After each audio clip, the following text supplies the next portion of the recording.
आज फर्टिलाइजर के एजेंसी और कंपनी,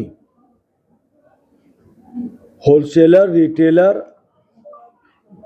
और उससे जुड़े हुए पदाधिकारी सभी के साथ हमने बैठक किया है और स्पष्ट निर्देश दिया गया कि जो भारत सरकार का गाइडलाइन है, राज्य सरकार पूरी व्यवस्था सुनिश्चित करेगी, उचित रेट पर लोगों को फर्टिलाइजर मिले। फर्टिलाइजर की कमी नहीं है। हमने लोगों को बताया कि यूरिया का कोई कमी नहीं है। रिटेलर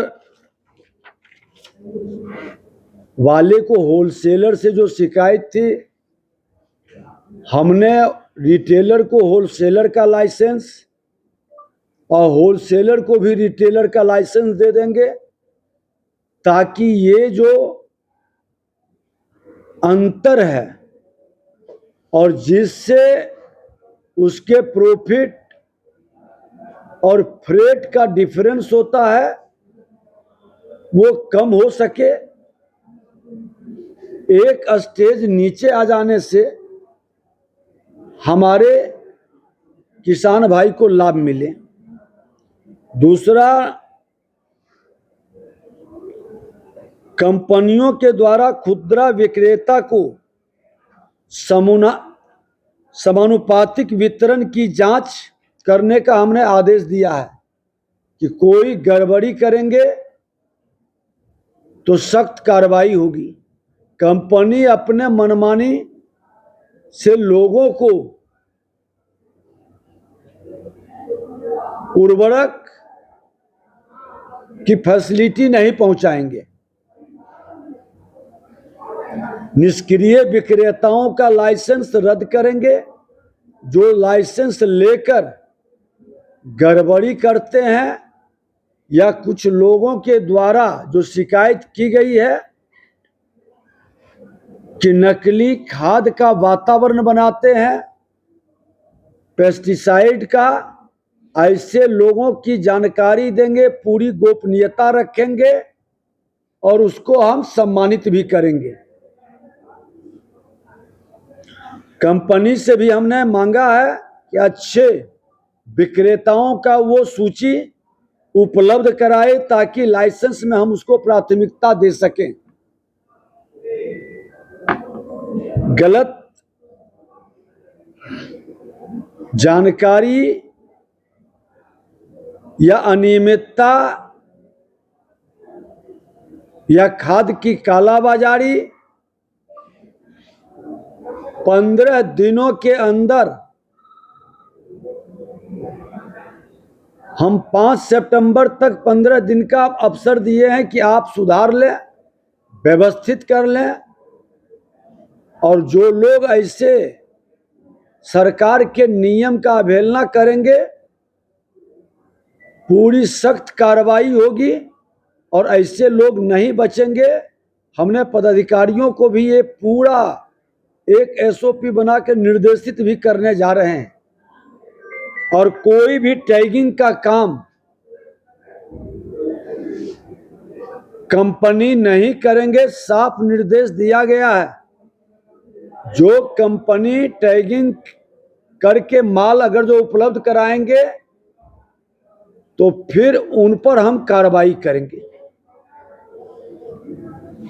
आपको बता दें कि यूरिया का 6,73,387 मैट्रिक टन की आवश्यकता बिहार के अंदर है, लेकिन हमारे पास 7,32,987 मैट्रिक टन है।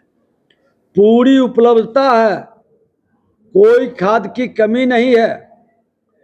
डीएपी में भी बहुत का अंतर नहीं है। ऐसे भी डीएपी थोड़ा डिमांडेबल रहता है और उसकी संख्या बाहर से कम आती है, फिर भी 1,84,000 में 1,25,000 हमारे पास उपलब्ध है।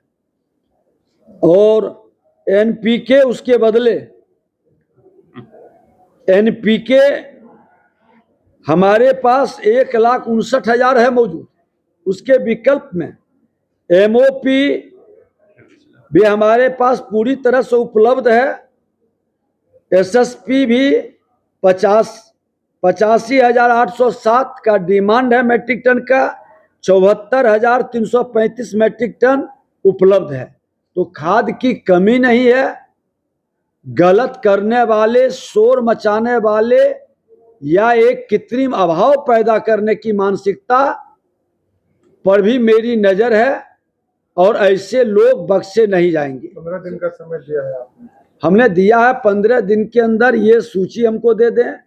अच्छे होलसेलर या रिटेलर का कंपनी के द्वारा, कंपनी के साथ एक बार अलग से बैठेंगे। एफओआर कंपनी सुनिश्चित करे कि इन लोगों को मिले। रेट का अंतर नहीं होगा। कहीं कहीं रैक कभी कभी, अब जैसे पुल विक्रमशिला पुल के कारण नौगछिया में जो रैक लगता था, अब वहां से घुमा के माल ला रहा है बांका, तो ये तत्कालिक अंतर पड़ती है। इस अंतर के लिए वहां के जिलाधिकारी हमारे कृषि पदाधिकारी के साथ वहां के स्थानीय होलसेलर रिटेलर के साथ बैठ के सुनिश्चित करेंगे, जिसकी कुछ रुपये 2, 4, 5, 10 रुपये का डिफरेंस वो जिलाधिकारी तय करेंगे इमरजेंसी केस में। लेकिन वो भी हमें सूचित करेंगे विभाग को, हेड ऑफिस को। मनमानी करने का अधिकार किसी भी कीमत पर कंपनी, होलसेलर या रिटेलर को नहीं मिलेगा। जहां ये वातावरण बनेगा, मेरा टास्क फोर्स जो हम तैयार कर रहे हैं वो त्वरित कार्रवाई ही नहीं करेगा। ऐसे लोगों को लाइसेंस पूरी तरह से रद्द करके फिर उनके परिवार या उनके किसी भी नाम पर नाम बदल कर करके ऐसे लोग फिर लाइसेंस ले नहीं पाएंगे। सर, किसी भी दुकानदार को मापतौल विभाग से कोई गड़बड़ी, दोहन, शोषण या किसी तरह की परेशानी की शिकायत है, वो लिखित हमारे विभाग को भेजेंगे। हम उन पर भी कार्रवाई करेंगे। हम उसमें भी सरलीकरण करने जा रहे हैं। किसी को परेशान नहीं किया जाएगा। खाद की अभी क्या स्थिति है?